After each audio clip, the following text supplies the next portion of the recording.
അത് നമ്മൾ എൻ്റെ ജീവിതവുമായിട്ട് ബന്ധപ്പെട്ടല്ലെങ്കിലും നമ്മൾ വായിക്കുന്നതും കാണുകയൊക്കെ ചെയ്യുന്ന ഒരുപാട് സംഭവങ്ങളായിട്ട് വളരെ ബന്ധപ്പെട്ട ഒരു സംഭവമാണ് അത്.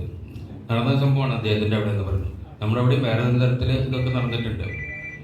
അപ്പോൾ എപ്പോഴും നമ്മളൊരു സംഭവവും എന്തെങ്കിലും ഒരു സാധനവും ജീവിതവുമായി ബന്ധമുണ്ടെങ്കിൽ അതൊരു സിനിമയാക്കുമ്പോൾ അതിന് കൂടുതൽ ജീവൻ വയ്ക്കും അങ്ങനെ കഴിക്കുന്നതാണ്.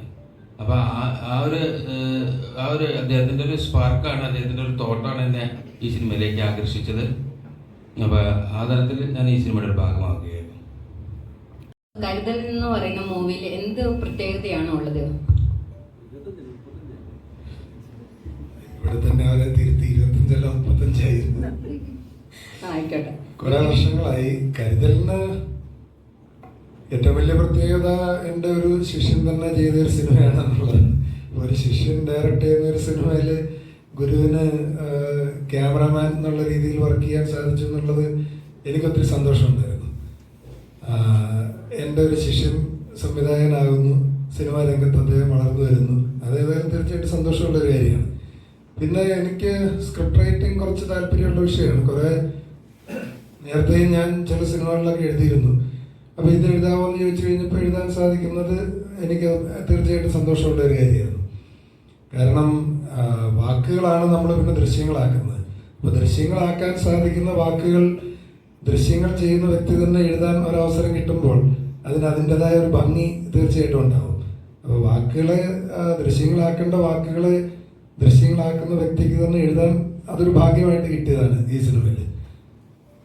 പിന്നെ എനിക്കിതിൽ മറ്റ് സിനിമകളിൽ നിന്ന് ഏറ്റവും വ്യത്യസ്തമായിട്ട് തോന്നിയത് ഞങ്ങളുടെ നാട്ടിൽ തന്നെ ഷൂട്ട് ചെയ്തു എന്നുള്ളതാണ്. ഞങ്ങളുടെ നാട്ടിൽ തന്നെ ഷൂട്ട് ചെയ്യുന്നു. പലപ്പോഴും വീട്ടിൽ തന്നെ ഇരുന്നിട്ട് വീട്ടിൽ നിന്ന് പോയിട്ട് വൈകിട്ട് ഷൂട്ട് കഴിഞ്ഞിട്ട് വീട്ടിലേക്ക് തന്നെ വന്നു. സ്ഥലത്ത് ഷൂട്ട് ചെയ്ത് നടക്കുമ്പോൾ ഇന്ത്യയിലും വിദേശത്തുമൊക്കെ നടക്കുമ്പോൾ ഒരു സ്ഥലത്ത് മാത്രം ഇങ്ങനെ പറഞ്ഞു കേട്ടിട്ടുണ്ടായിരുന്നു. അത് ആസാമിലാണ്. ആസാമി സിനിമകൾ പലപ്പോഴും ചെയ്യുന്നത് ടെക്നീഷ്യൻസും ആർട്ടിസ്റ്റുകളും രാവിലെ പൊതിച്ചോറുമായിട്ട് വീട്ടിൽ നിന്ന് ഇറങ്ങി ഷൂട്ടിനിടയ്ക്ക് അവർ കൊണ്ടുവന്ന ചോറ് പരസ്പരം ഷെയർ ചെയ്ത് അങ്ങനെ ഭക്ഷിച്ച് ഒരു കൂട്ടായ്മയോടുകൂടി ഷൂട്ട് ചെയ്തിട്ട് പോകുന്നതാണ് ആസാമി സിനിമകളിൽ നിന്ന്. അപ്പം ഞങ്ങളുടെ ഈ സിനിമയും ഏകദേശം അതുപോലെ തന്നെയായിരുന്നു. വീട്ടിൽ നിന്ന് ഇറങ്ങി എല്ലാവരും ഒന്നിച്ചിരുന്ന് ഭക്ഷണം കഴിച്ച് ഒരേ രീതിയിൽ യാത്ര ചെയ്ത് ഷൂട്ട് കഴിഞ്ഞ് തിരിച്ച് വീട്ടിലേക്ക് വരുന്ന ഒരു നാട്ടിൻപുറത്തിൻ്റെ ഒരു നന്മയുള്ള പരസ്പരം കരുതലുള്ള ഒരു ടീം ഒത്തുചേർന്ന് ചെയ്തൊരു സിനിമ.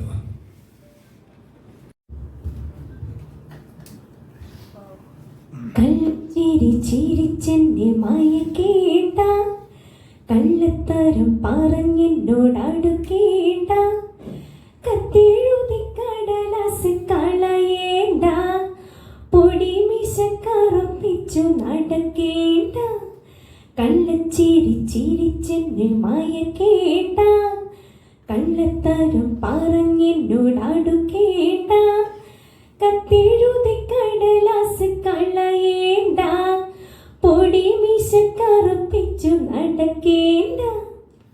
എലിവാല് പോലൊരു മുടിയുണ്ട്, എലിവാണം പോലൊരു പോക്കുണ്ട്, ആ പോക്കിനെന്തൊരു ഗമയാണോ, ആ പോക്കിനെന്തൊരു ഗമയാണോ, കള്ളച്ചിരിച്ചെന്നെ മയക്കിയില്ലേ.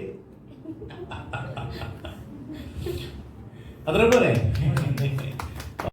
അപ്പോൾ ഇൻഫ്ലുവൻസറാണ്, സോഷ്യൽ മീഡിയയിൽ വൈറലായിട്ട് വന്ന ഒരാളാണ്. അപ്പോൾ ബിഗ് സ്ക്രീനിൽ വന്നപ്പോൾ എങ്ങനെയുണ്ടായിരുന്നു? ഇത് ശരിക്കും എൻ്റെ കരുതൽ 4ാമത്തെ സിനിമ.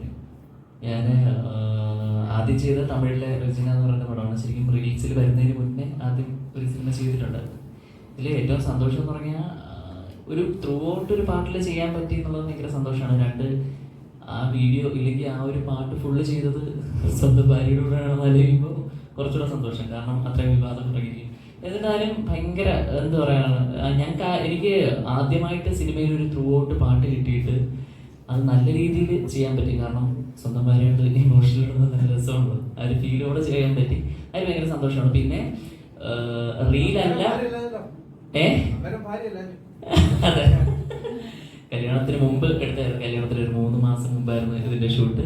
അപ്പം ശരിക്കും റീലല്ല സിനിമ എന്നുള്ളത് പഠിക്കാൻ പറ്റിയത് ഇങ്ങനെയുള്ള കാര്യത്തിലാണ്. കാരണം റീൽ എന്ന് വെച്ചാൽ ഞങ്ങൾ ഞാൻ വൈഫ് ഞങ്ങളോട് വേറൊരു കുട്ടിയുണ്ട്, ഞങ്ങൾ മൂന്നുപേരും ക്യാമറ മാറി മാറി നിൽക്കണം. പക്ഷേ ഇതിൻ്റെ തൊട്ടപ്പുറത്ത് ഒരുപാട് ക്രൂ നിന്ന് ചെയ്യുമ്പോൾ ടെൻഷനുണ്ട്, ഉറപ്പായിട്ടും അതിൻ്റെ ടെൻഷൻ ഉണ്ടായിരുന്നു. പക്ഷേ ആ ടെൻഷനൊക്കെ അതിജീവിച്ച് ഇത്രയും നല്ല എന്താ പ്രദീപ് സാറിൻ്റെ ശബ്ദത്തിന് ഞാൻ അഭിനയിച്ചു, ചേച്ചിയുടെ സൗണ്ടിൽ എൻ്റെ വൈഫ് അഭിനയിച്ചു. അതിൽ തന്നെ ഏറ്റവും വലിയ സന്തോഷം. പിന്നെ ഇത്രയും വലിയൊരു ക്രൂവിൻ്റെ കൂടെ ഒരു സിനിമയിൽ ഒരു ഭാഗം പറ്റുന്നത് എന്നെ സംബന്ധിച്ചിടത്തോളം വലിയൊരു കാര്യമാണ്. കാരണം ഞാൻ സിനിമയിലൊക്കെ കണ്ടിട്ടുള്ള ആളാണ്. സുനിൽ സാറായിരുന്നാലും സാറിനെയൊക്കെ നേരിട്ട് കണ്ടപ്പോഴേ ഞാൻ വന്ന് കുറേ നേരം സാറിന് മുഖത്തേക്ക് നോക്കിയിട്ടുള്ളത് ഈ കണ്ടിട്ടുള്ള സാറാണ്. എന്ന് വെച്ചാൽ അത്രയും ഇത്രയും വലിയൊരു ക്രൂവിൻ്റെ കൂടെ പിന്നെ പ്രദീപ് സാറിൻ്റെ കൂടെ ഇത്രയും വലിയ ടീമിൻ്റെ കൂടെ ചെയ്തപ്പോൾ ഉള്ളൊരു സന്തോഷം.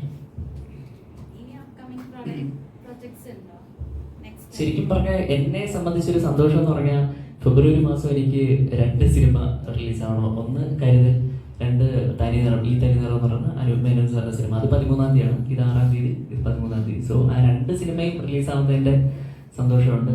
അതിലും സന്തോഷം, ഇതിലും സന്തോഷം.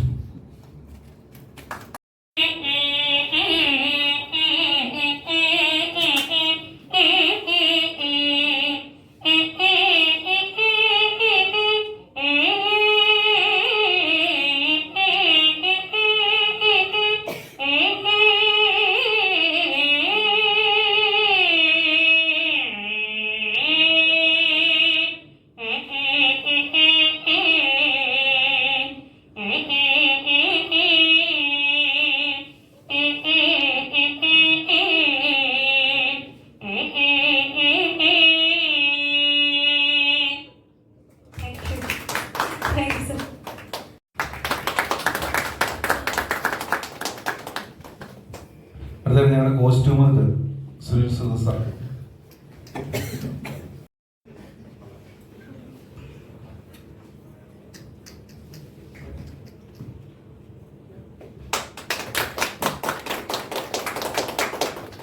ഞങ്ങളുടെ കോ പ്രൊഡ്യൂസറും അമേരിക്കൻ കോഡ്